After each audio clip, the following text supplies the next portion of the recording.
أعوذ بالله من الشيطان الرجيم. بسم الله الرحمن الرحيم. والنجم إذا هوى ما ضل صاحبكم وما غوى وما ينطق عن الهوى إن هو إلا وحي يوحى. علمه شديد القوى ذو مرة فاستوى وهو بالأفق الأعلى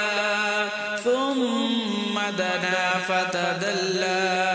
فكان قاب قوسين أو أدنى فأوحى إلى عبده ما أوحى ما كذب الفؤاد ما رأى أفتمارونه على ما يرى ولقد رآه نزلة أخرى عند سدرة المنتهى عندها جنة المأوى إذ يغشى السدرة ما يغشى ما زاغ البصر وما طغى لقد رأى من آيات ربه الكبرى أفرأيتم اللات والعزى ومناة الثالثة الأخرى ألكم الذكر وله الأنثى تلك إذا قسمة ضيزى إن هي إلا أسماء سميتموها أنتم وآباؤكم ما أنزل الله بها من سلطان إن يتبعون إلا الظن وما تهوى الأنفس ولقد جاءهم من ربهم الهدى أم للإنسان ما تمنى فلله الآخرة والأولى وكم من ملك في السماوات لا تغني شفاعتهم شيئا إلا من بعد أن يأذن الله لمن يشاء ويرضى إن الذين لا يؤمنون بالآخرة ليسمون الملائكة تسمية الأنثى وما لهم به من علم إن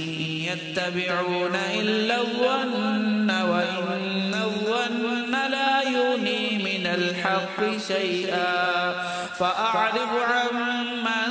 تولى عن ذكرنا ولم يرد إلا الحياة الدنيا ذلك مبلغهم من العلم إن ربك هو أعلم بمن ضل عن سبيله وهو أعلم بمن اهتدى ولله ما في السماوات وما في الأرض ليجزي الذين أساءوا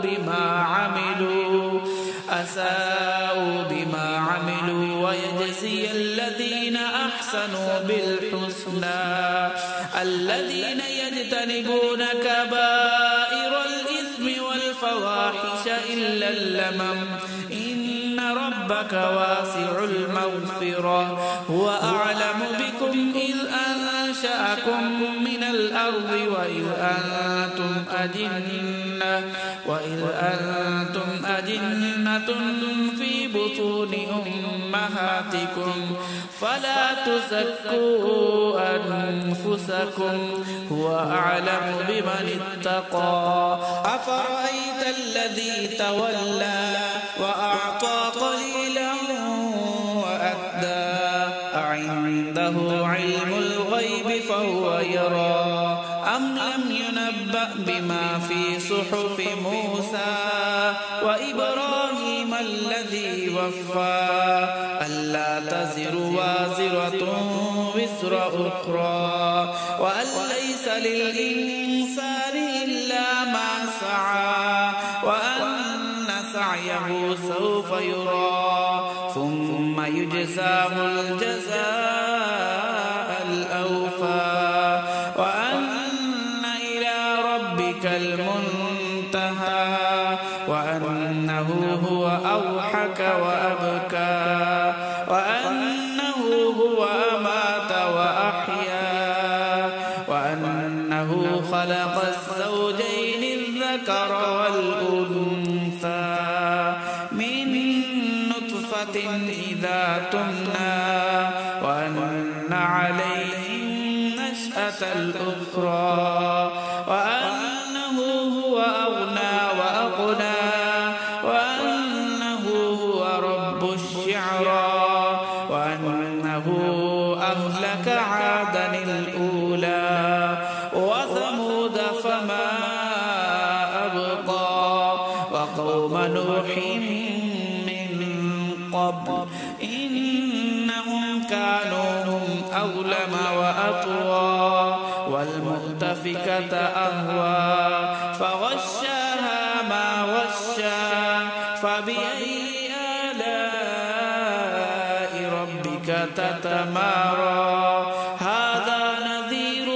من النذر الأولى أزفت الآزفة ليس لها من دون الله كاشفة أفمن هذا الحديث تعجبون وتضحكون ولا تبكون وأنتم سامدون فاسجدوا